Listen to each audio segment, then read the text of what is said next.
I've been asked a lot, I've been told a lot that the Bible has been corrupted. What proof do you have that the Bible isn't corrupted, like the Dead Sea Scrolls and like Greek manuscripts? When they tell me corrupted, why is it corrupted? What do you mean by corruption? They say that like the Catholic Church changed the words of the Bible. And how do they know the Bible has been changed if they don't know what the originals read?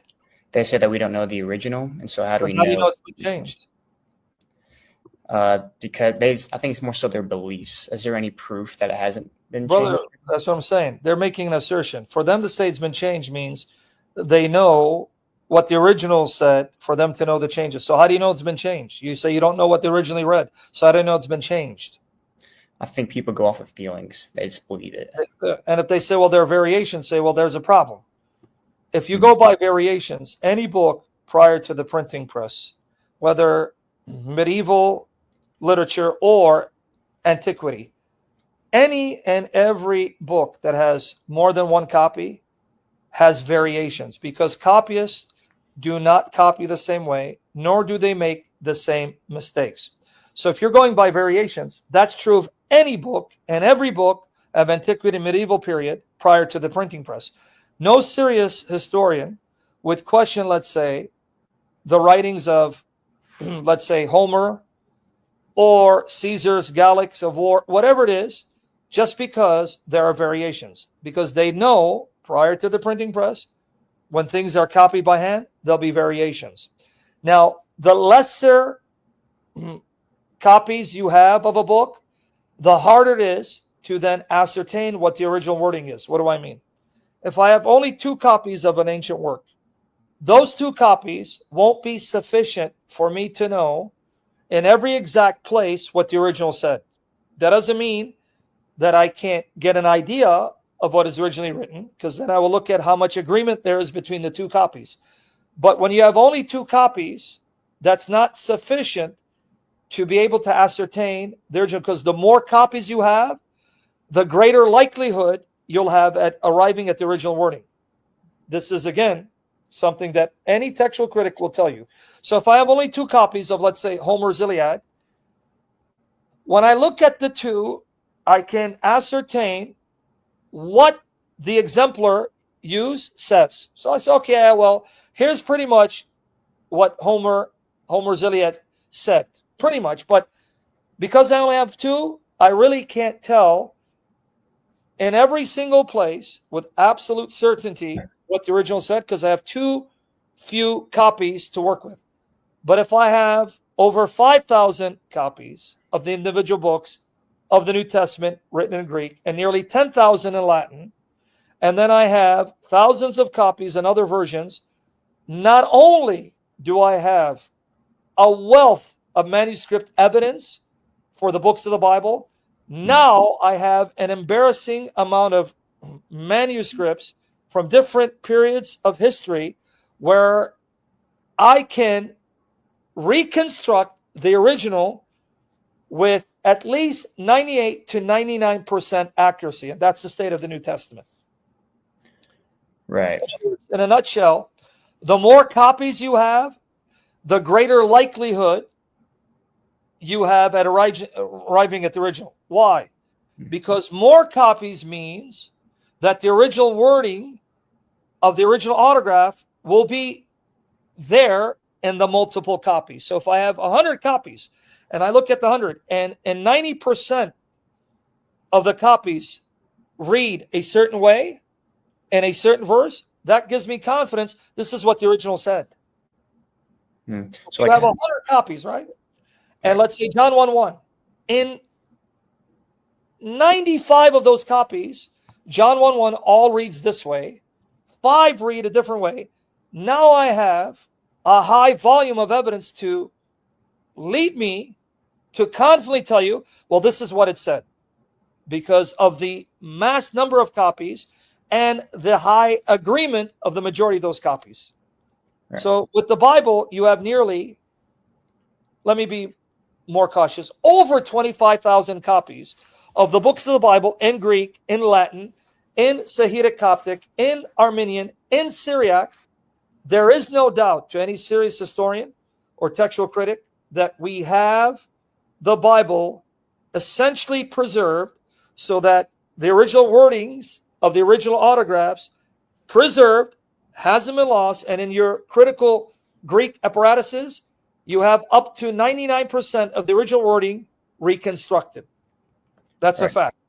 So because so many people have written the same doctrinal stuff, that proves that has been corrupted. For example, if I pick up a copy of John from the 2nd century, and I pick up a copy of John in the 6th century, and I pick up a copy of John 9th century, I look at it, and they're substantially the same. In other words, apart from the variations, because copyists make mistakes, I'm going to get the same message and essentially the same wording, and I'll be able to ascertain what the original says, because they're going to agree in a higher level of agreement than they disagree. That's just the fact of the textual manuscripts. Right. People choose to accept that or not. So if they don't want to accept it, say, okay, you're going to have to be skeptical of everything, because this is not a statement of faith, it's a statement of fact. Even skeptical, what's the word I want to use? I don't want to say anti-Christian. I would call him an anti-Christian, but he wouldn't call himself anti-Christian. Even a skeptical scholar like Bart Ehrman, who's an agnostic/atheist, will tell you that when it comes to the New Testament, we pretty much have what they originally wrote, and none of the variant readings call into question any core doctrine of the Christian faith, because no core doctrine of the Christian faith is based on of one verse. And he basically says, if he were to hammer out a Greek New Testament in order to get at the original wording, he would be able to reconstruct at least over 94% of the original wording of the New Testament books. And I'm being very cautious saying over 94%. It's even higher than that. So even Bart Ehrman, who is no friend of Christianity, who became famous for writing a book sensationalizing the variant readings, he basically says, we basically have what they wrote, and the variant readings do not call into question any core cardinal doctrine of the Christian faith. And we're able to reconstruct the original Greek New Testament by analyzing the manuscripts, at least over 94% of the original. You can't ask for anything better than that. Now, I'm being cautious saying 94%. It's more like 97%, because he was asked if him and his mentor, Bruce Metzger, was considered one of the leading scholars of the Greek New Testament text. If he and his mentor sat in a room to hammer out the original wording of the Greek New Testament, they would be in agreement about 97% after assessing the mass copies of the Greek New Testament. That is amazing. So is the other percentage that isn't 100%, is that like just like lost in translation, basically? Or is it like... Well, yeah. What you have, for example, let's say you have 3% variation that's uncertain. What that means is the original wording is there, but they're not absolutely certain which of the variant is the original. But it's there. I'll give you just one example. John 1:18. Let's look at John 1:18.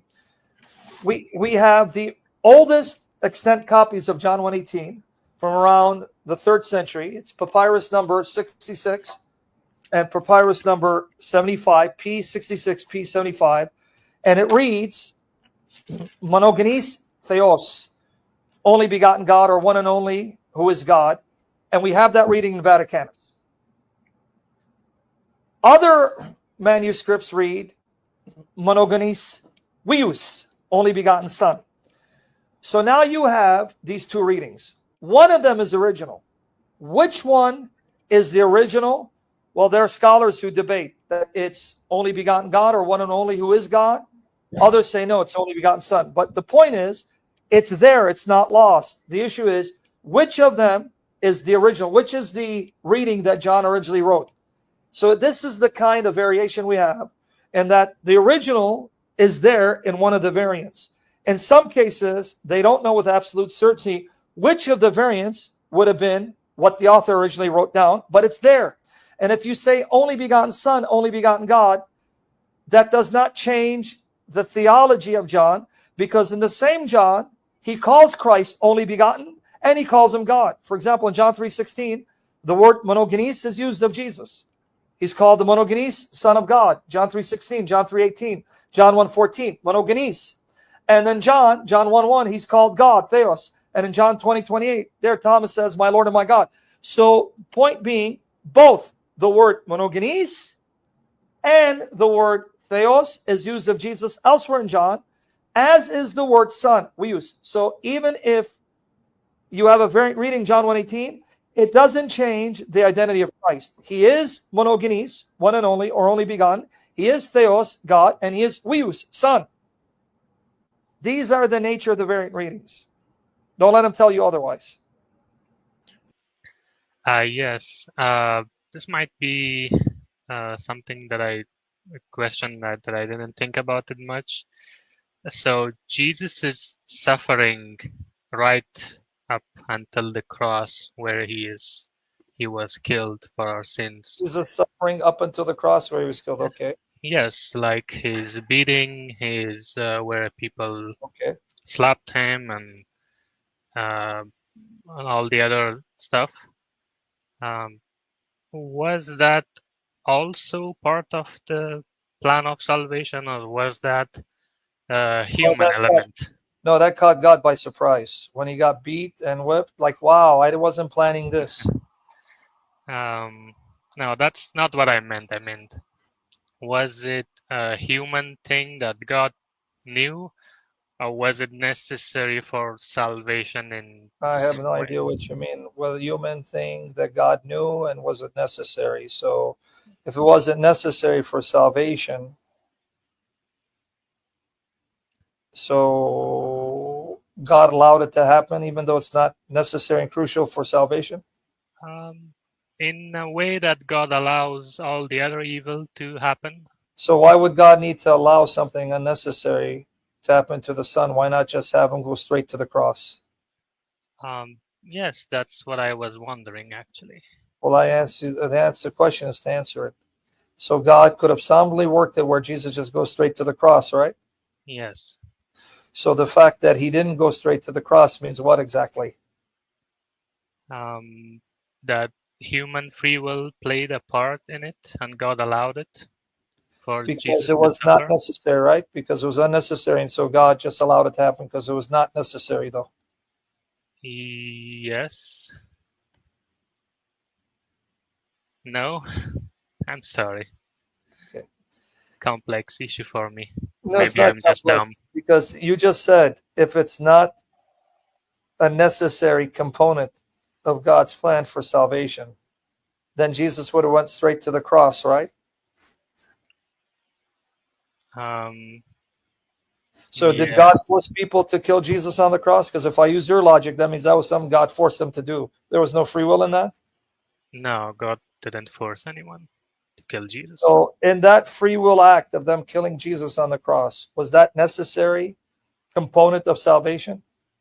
Yes, because Jesus dies for our sins. Okay, so it says, by his wounds you are healed. Mm-hmm. That also says that. So now, could God have Jesus go straight to the cross if his beating, his whipping, his spitting, the insult was not also a essential component part of salvation? No. So he couldn't have gone straight to the cross without him having to be beaten and whipped and spit on if those elements were not a necessary component of salvation? If they were necessary, then no. No what? I mean, I didn't, for what I know is Jesus' death was necessary, but I didn't know anything about Jesus' suffering, if it was necessary or not. So So if what it I'm was asking you, necessary, then yes. okay, that's what I'm saying. If God didn't want the beatings and the whipping and the spitting, because that's not an essential element to bring about salvation, redemption, Mm-hmm. because all it takes is for Christ to die on the cross. In point of fact, if it's just his death, why even death on a cross? Why not just have him die? Yeah, I, I, I don't know.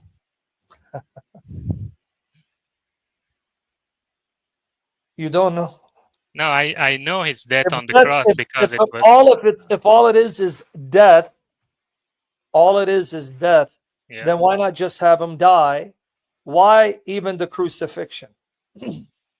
because of the prophecies in the Old Testament, how it's But that foretold. doesn't make sense, because the same prophecies also talk about him being beaten beyond human semblance. So you're not making sense, because the Okay. prophecies are either things because God knew the humans would do, but were not essential to salvation, or these are prophecies showing you all the essential aspects of salvation that God had determined without overriding free will, which means that even the beating and the whipping and the spitting, the insult is all part of that program, Uh-huh.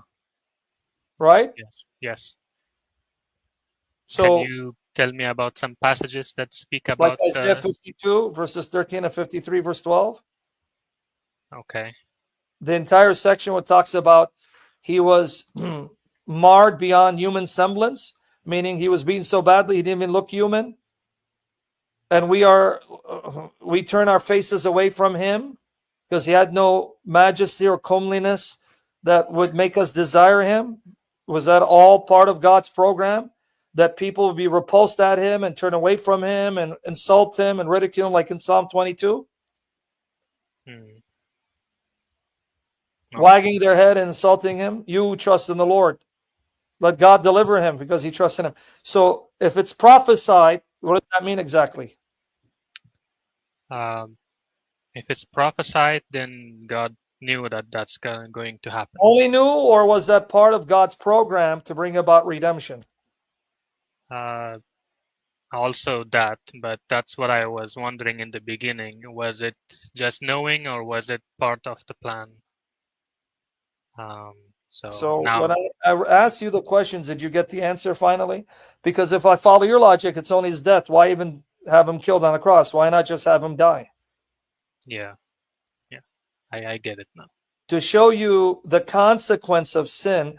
Sin doesn't just bring about death, it brings pain, misery, and anguish, brokenness, and suffering, physically, emotionally, psychologically. Mm, yeah, Right? yeah, It's not just death. The effects of sin, it brings pain, suffering, misery, anguish, emotionally, psychologically, and physically. yes, So that's all part of redemption. yes. Redeem us from the suffering that sin brought about. But sin didn't just bring physical death, it didn't just bring physical pain, it brought emotional, psychological anguish, pain, suffering. So this is all part of the salvation process that Christ underwent. Yeah. Why is there depression? Why is there sadness? Why is there anguish? Did God create the world to be in anguish and sadness and depression? No, no, Or is that the result of sin? that's absolutely the result of sin. So Christ came to redeem us from all those effects, right? And Yes, he bore all of that in his body, right? yes, Hence his anguish in the Garden of Gethsemane, yeah. I can picture that now, as I recently watched The Chosen. right? Yeah, This is all part of the effects of sin. The emotional, psychological anguish, right? The sadness, the dread, the depression, as well as the physical pain that sin brings upon humans. And yes, that's what Christ did. So when you tell me, is it essential? How can it not be essential when your pain and your misery and your suffering and your anguish is all the result of sin? And he came to redeem you from all of it. yes. I believe I was just looking at its surface level when I Yes. learned that the wages of sin are death. I wasn't And looking even at what the does that mean to suffering be dead? part. The wages of sin, death, that means you're going to be cut off from the source of joy, peace, love, and happiness, because it says, in your presence are eternal pleasures. Yes. So what happens when you're cut off from God? What happens when you're cut off from the source of peace, joy, love, and pleasures? You will not have any of those. Misery, sadness, depression, anguish. Yes. Right? That's all the effects of sin. All right. Thank you. Did I help you understand now, my brother? Yes. Yes. Read Psalm 22 and Isaiah 52, verses 13, all the way to 53, verse 12. Okay. It says, He bore our illnesses, our diseases, our sicknesses in his body. That's Isaiah 53. Why do you think when Jesus healed people of their illnesses, it was fulfilling Isaiah 53? Hmm. Here it is. Let me Yeah. show. But can you keep a secret? Yes. So can I. Here you go. Right here. Matthew 8, 14 to 17. When Jesus came into Peter's house, he saw Peter's mother-in-law lying in bed with a fever. So there's an illness. Now, why do people get ill? Why do people have fevers? Because of sin. Okay. He touched her hand, and the fever left her. She got up and began to wait on him. When evening came, many who were demon-possessed were brought to him, and he drove them out. Why do demons torment and oppress people? Because of sin. And who instigated Christ being killed on the cross? Satan. And he drove out the spirits with the word and healed all the sick. This was to fulfill what was spoken through the prophet Isaiah. He took up our infirmities and bore our diseases. Hmm. Yes. So he went around. Now, why did he touch her? To Because heal. he's bearing her disease in his body. By touching her, he's carrying her disease. Because the moment the disease touches his body, it's destroyed. Yes.